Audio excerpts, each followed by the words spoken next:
Hey guys, Dr. J here. Welcome to the first episode of For Your Kids. This is meant to be a video blog, very informal as you can tell as I'm filming this in my kitchen.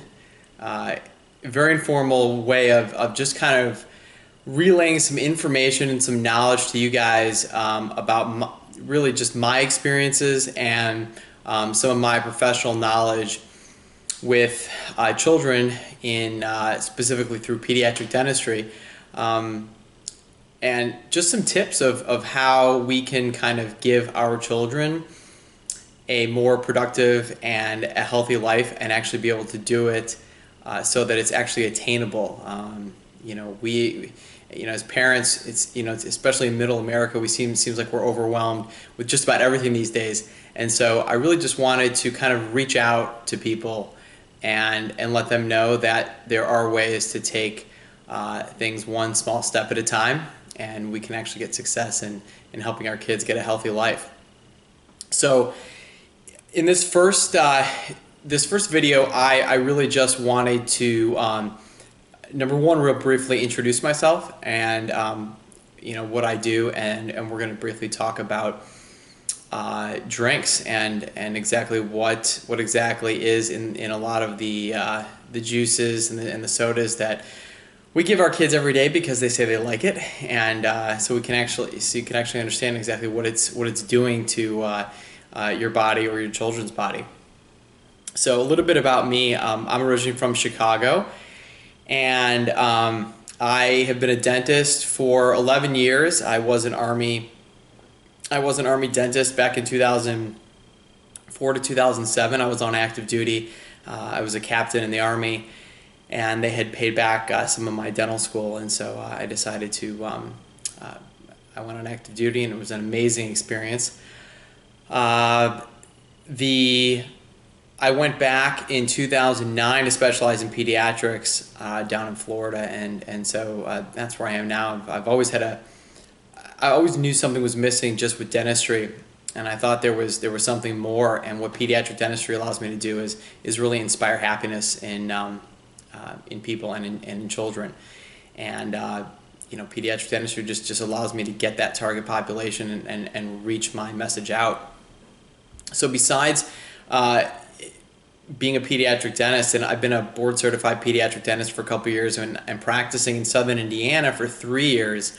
What I realized is that the majority of my patients' parents are low to middle socioeconomic status, and these are traditionally kids with high caries rates or high cavity rates. And so I really wanted to know why, because I really don't feel like it's lack of education or really access to food. I think it's something deeper than that. Because if you look at the parents, they don't love their kids less. As a matter of fact, I mean, these parents have a very outward love towards their kids, and they want the best for them, yet they just seem so overwhelmed by just about everything. So what I said to myself was that, what else can I do? And so most of you guys know I joined a company called Team Beachbody, which I got started with them with home-based fitness programs, but their structure is right along the line with my mission of inspiring happiness in adults and children through developing their mind, fueling their body through proper nutrition and embracing just the idea of movement, healthy exercise every day. And specifically, that's what this video blog is going to let me do. We're going to have talks about exercise. We're going to have talks about what your children should be eating, and what this first one is specifically what to look for in the grocery. So there's a sign that's there's a big poster board that's in my office, and it says, do you know what's what you're feeding your children? Do you know what's in it? And there's Gatorade, there's Mountain Dew, there's Capri Sun and Yoo-Hoo and all these other things, and ketchup. The big surprise is a lot of people, they couldn't believe how much sugar was in some of these items. They're like, I give these to my kids every day. So I think it's important to understand, it's one thing that I can tell a parent, hey, listen, you shouldn't be feeding your child soda or Capri Sun. But then when you leave the office, I mean, yeah, they don't want to hurt their children, but they got a lot of other things going on. So what really makes them think that they're all going to just throw away all their juice and just substitute it with water? They have to have not only a strong enough motivation, but it has to be something that is actually attainable, that they think they can do without stressing themselves out too much during the day. It doesn't make a difference how detrimental of a habit it is for their children. So with the, here's the issue. The issue is, we first need to understand exactly why will they almost always pick the sugary things? Well, sugar to a child is like a drug to an adult, it seems like. It hits pleasure centers in your brain and releases dopamine and serotonin, and it hits all the pleasure centers and says, I need it, I need it, I need it. That's why they'll sneak food. That's why they'll go around your back and lie and sneak the candy. They'll just sip juice all day because it makes them feel good. So you can't just expect them to say, hey, here's water, go ahead and take it. It's just like, adults with a diet. You can't just all of a sudden throw everything out and eat healthy. You have to do it slow. So in order to have a habit change from a bad habit to a good habit, you've got to do the small steps over and over again until it's not even noticeable and you're like, wow, I can't believe I changed.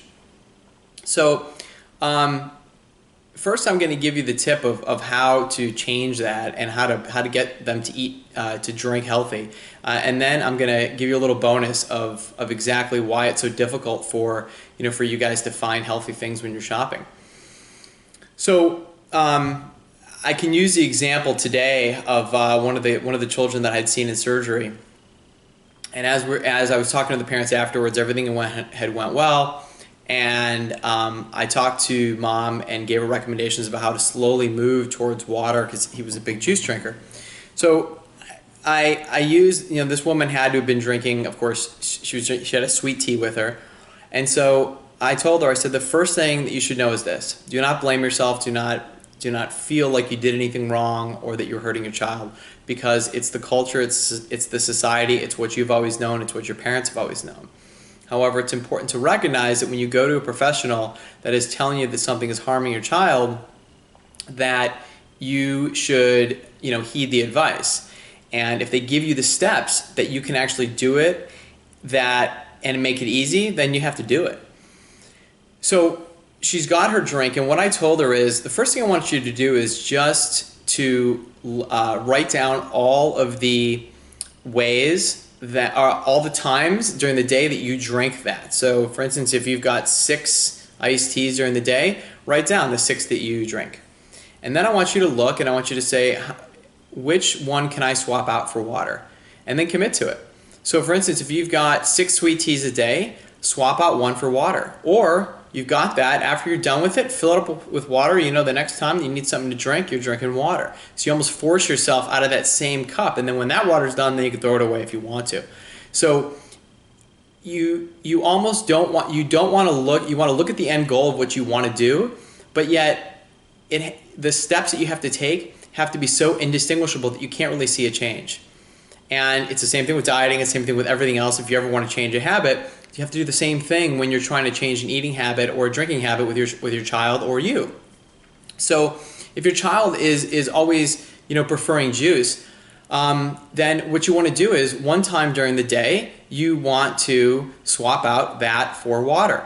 If they're not going to deal with water, then you can scale into it and use those Mio drops. And the Mio drops are in the Crystal Light section. Make sure you get the ones that are non-energy, the ones that are sugar-free. And so a lot of times the color will just fool them just fine, and it tastes pretty good. And the way that you can, with the Mio drops, is you can start off with like 5 drops in the water, and then next time 4 drops, so you can slowly dilute it, and that in and of itself is desensitization. So, we're all built on, through, conditioned responses. So you can recondition your responses. Another thing is, always assume, there's a reason why kids, he loves pizza and he loves McDonald's. It's because we give it to him. Also, society reinforces of what is kid-friendly foods. But, why do they prefer that? Well, even if we want them to change the way that we eat or the way that we drink, we still glamorize certain foods as reward foods, and that hurts us even more. So for example, they'll say, oh, well, Johnny doesn't get juice anymore, but when he's really good, I'll give him, a juice. So it basically means that like the best thing you could ever get, the best grand prize is juice. So that doesn't really say that it's bad. It says that it's something that you should really shoot for, that it's like the grand prize, it's like the $25,000 grand prize. So we really need to really move away from that. I really think that that's important. And another thing, and this is kind of going back to the mom who was drinking the sweet tea, you have to be a product of the product. If you want your children to change, you have to change. And it is much, much, much harder than telling your child to change. And it makes sense, because the older we are, the harder it is for our habits to be broken. It's just the way it is. But you have to want it. And unfortunately, I'd love to say that for the health of your child was enough of a reason, but what I've found in 11 years of practicing, that even that is not enough to have you change as parents. So the way that you have to change is you have to find a motivation of how you feel now when you are eating the way that you are, and what don't you like about it. It's like when I tell people to give me their goals. Your goal isn't to lose 20 pounds. How do you feel when when you're overweight? How do you want to feel? So that's what your motivation is, a feeling. So that's what you always want to go back to when you end up changing your own diet and your own drinking habits for your child.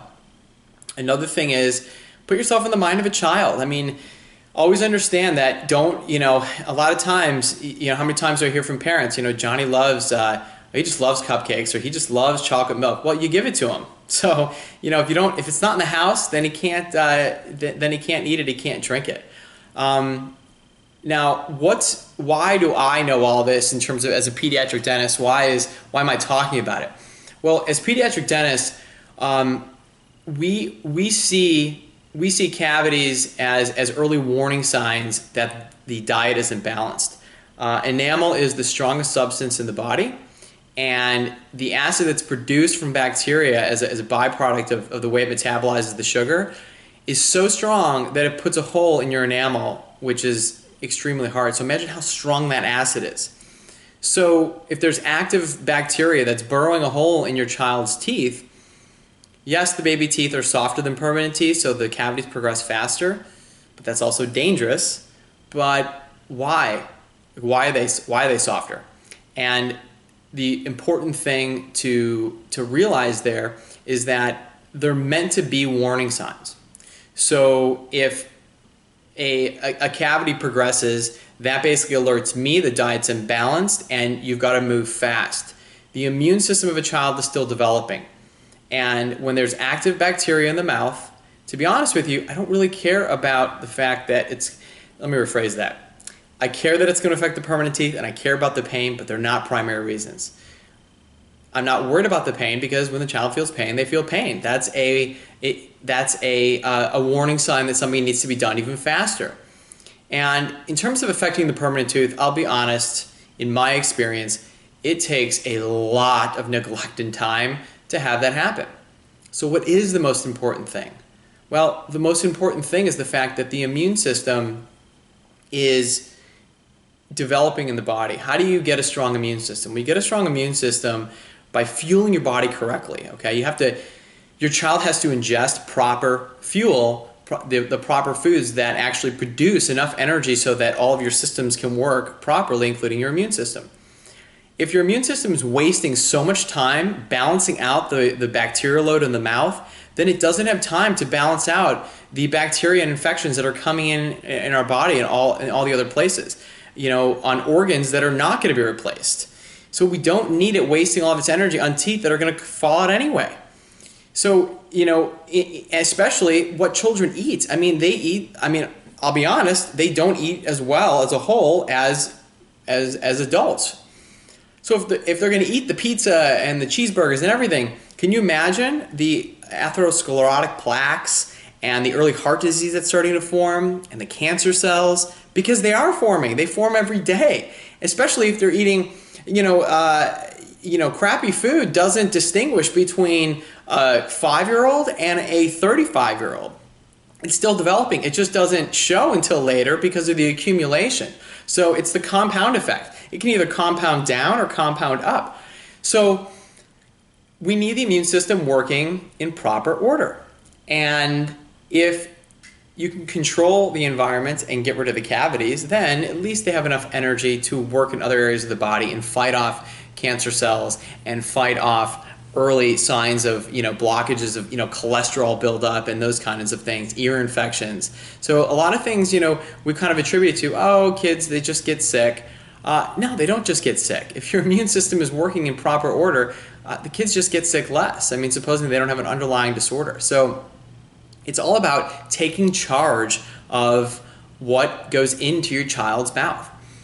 So how do you get started? Well, it depends on how motivated you are and how educated you are in terms of your baseline. If you're really coming at it and you really just never knew what was right and what was wrong, now the first thing that I just want you to do is just take a look. What I'm telling parents now is, now between the time that you grab the can and put it in the grocery cart, just think, stop, and look at the label. Even if you still put it in the cart, at least just start looking at the labels. You'll be surprised that just by looking at the labels how much it'll change things. Another thing is, don't be afraid to talk to your pediatrician or your pediatric dentist, because most of us have the knowledge and the answers that in terms of diet, nutrition. We can give you some advice, because it's my estimation that is the most important thing. If you feed your kids properly and you're a model to them of what they should be like, then that's a model for success. The most successful people in the world are the ones that start with a good foundation. A good foundation starts with making sure that you can develop your mind and eat properly. So I think that we'll kind of stop there, and I think that was a good initial talk, and I'll open up to questions. You can comment below about what you guys thought about it.